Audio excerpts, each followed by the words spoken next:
Hey, welcome to Quick Take. I'm your host, Susie, along with James. How are you, James? I'm fantastic. How are you? Awesome. Susie? Thank you for enunciating my name. I appreciate that. Yes, I'm here for enunciation, if nothing Yes. else. Well, that makes me feel appreciated and recognized. So there you Well, go. you are appreciable.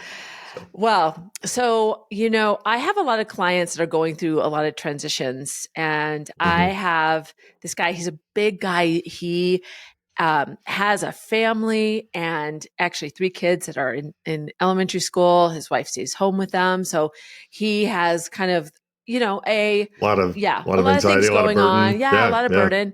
And he is really struggling with staying with the company he's at because It's tough. he just doesn't feel like he's challenged. He doesn't feel like his boss, who is, the pretty high up, is giving him and trusts him fully. So he's really trying to figure out what his next steps are. And he's looking pretty aggressively by going through recruiters and looking out there, almost spending more time doing that than really focused on his job. So he's very disconnected. And I thought it was a interesting thing for us to talk about around what do you do or how do you know when you're top talent? Because he's a producer. And I know that they really appreciate him and want him to stay, but they don't know he's looking. I think the statistic is that it costs a company 200% of an employee's salary, annual salary, to replace them. Wow. That's obviously a senior executive, but the investment in saving senior talent can be so small, and the cost of losing them so high that I think this topic is so important for leaders to really take a beat and think about how they can secure their top talent. The market for for senior people is always very hot, and good people are always being recruited.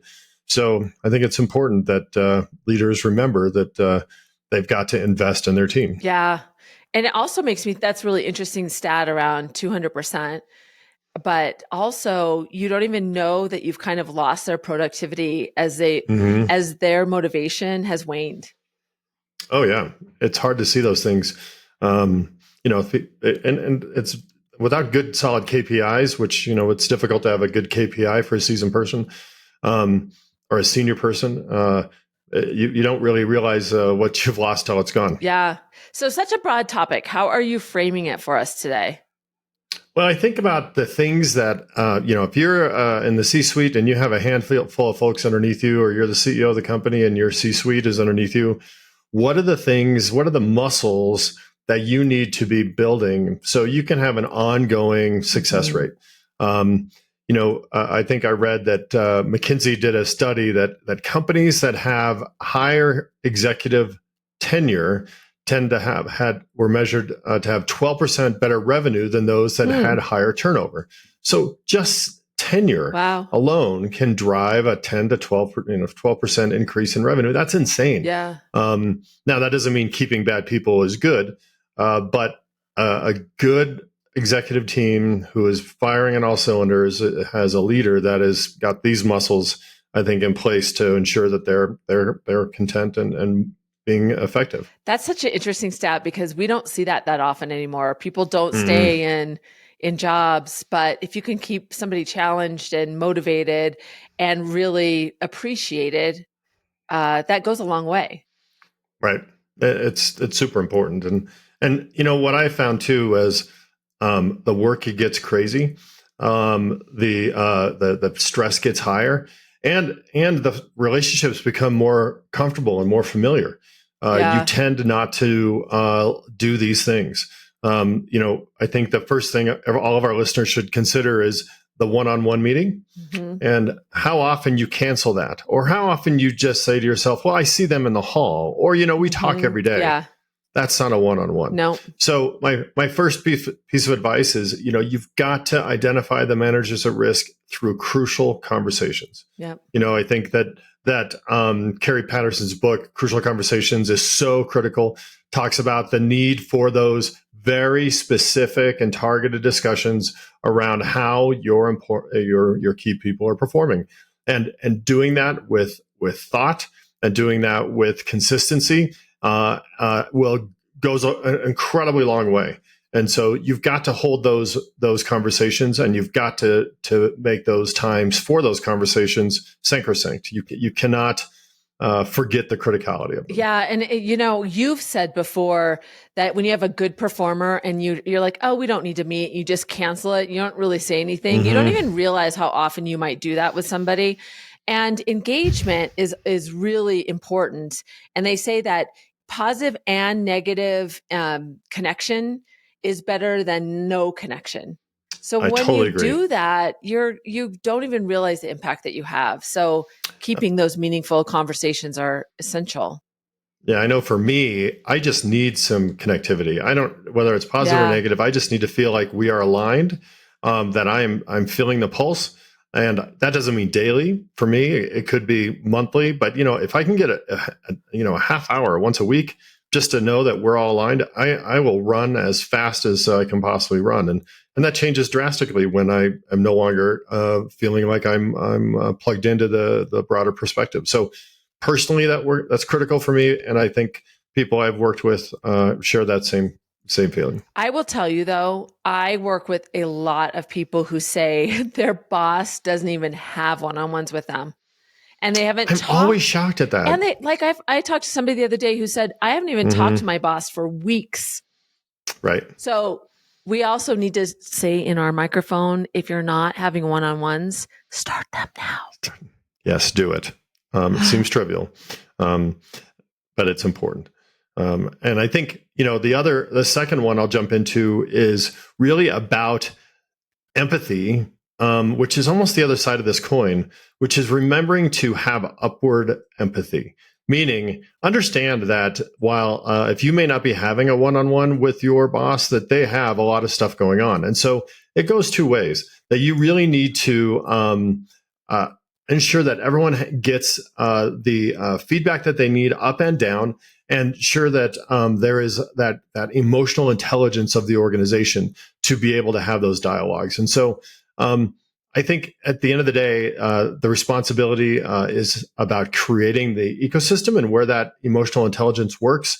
And so as a leader, if you're worried about your individual people, make sure that they have the comfort and confidence that they can have those conversations with you, so that they have that upward empathy, that they know where you're coming from and understand what's going on. So is your point that you should manage up and be thoughtful about what your boss needs? Well, I think it's, for most of us anyhow, we are, even if you're a CEO, right, you're reporting to, everybody works for somebody, as I like to say, whether it's the board or the investors. And if you showcase your communication style with the people you report to, you are constantly reminding them that I do have a one-on-one, or I do have these things, and that's how I feel motivated, then they'll understand where you're coming from and they'll behave in the same way. Yeah. One of the things that I hear a lot, unfortunately, from senior people is when their directs ask for one-on-ones, the senior person's response is, really? I haven't talked to my boss in 6 months. Yeah. What's good for the goose isn't good for the gander here. And just because, your dad spanked you with a paddle doesn't mean you should spank your kids with a paddle. And we should perform in a way that we think is right and we know works, rather than the way that you're getting treated. So model the behavior that you want to see, and your people that empathy will change a culture and drive a better communication. Yeah. And I love that, because you are teaching them to become leaders like you. Yeah. And so that's a great reminder. I like that one a lot. All right, what's the last one? Yeah, but how many times have you heard that though? Yeah. I haven't, I haven't talked to my boss either. Well, so what? Right? so you have a bad boss, so you're going to be a bad boss? That's not what it's all about. Yeah. And they can't say that. You can't say so what to them. So they don't realize the impact of what they're saying.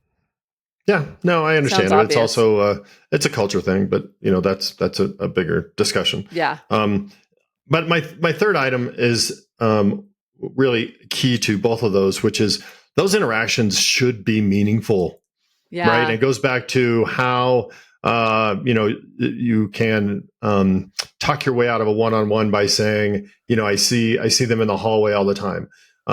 You've got to create a very specific coaching habit. You've got to be able to have those meetings that mean something.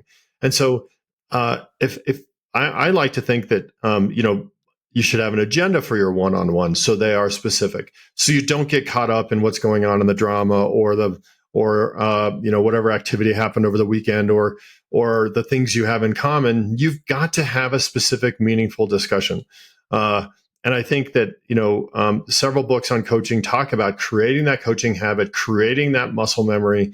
And so when you do have that engagement, it is meaningful. It can be crisp. It doesn't need to be long, but it is a distilled, powerful moment that will keep your senior people engaged and focused. And it's not going right into that conversation, really thinking about preparing for that. I just want to add to, and also I think that's huge. Being thoughtful about questions you ask yourself, like what is their biggest challenge right now? What's getting in their way, or where do they need to develop, so that you can pre-think of some of those things. So when you're creating that agenda, there are things that are pertinent to the business right now, but there's also that development of that senior leader, and that helps them see that you understand their journey or their career path or where they want to go. Sure. That's so good. I always suggest that you start a one-on-one with allowing them to start with what's on their mind, because it's so interesting how often you'll have an agenda of, well, these are clearly the topics that we need to talk about because this is what's critical to the business. And then they open their mouth and it's something that is out of left field. And you had no idea that that's really the issue that's bothering them. That's how you find out what's really going on in the business. That's how you find out what's going on in the minds of your people. I always make sure my agenda items come last. Because if you're lucky and you're aligned, those items get addressed along the way.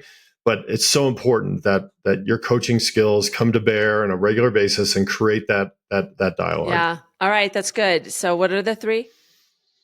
First off, you've got to identify those people at risk by having those critical conversations, be consistent in those conversations, have those one-on-ones. Secondly, create an ecosystem where there is that upward empathy and that downward conversation. So you do have the dialogue, that you do create the emotional intelligence within the organization so people can have the honest conversations. And third, make sure if you do have those meetings, make them meaningful, make them constructive, make sure you're having those goal setting conversations. You're having the detailed discussions around what's important to both you and them. So when they walk away from that 30-minute meeting, they feel like they got something done, not just chatted and then got nothing accomplished. I love it. So good. Thanks so much, James. Good stuff.